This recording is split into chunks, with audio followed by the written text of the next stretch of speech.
Hello guys! Mabuti na lang nakuha ko pa tong mga traps na ginupit ko mula doon sa Venus flytrap na pinakain ko ng tipaklong. Kaya dyan lang kayo at ipapakita ko sa inyo kung ano ang mga laman nito.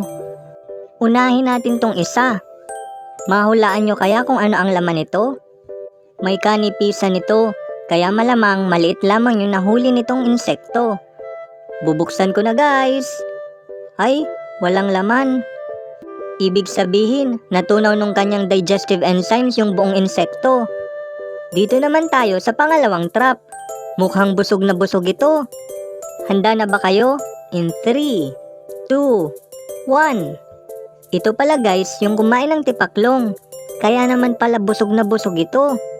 Sa laki nitong tipaklong, naubos yung enerhiya nitong trap kaya hindi na nito nagawang bumukas pa.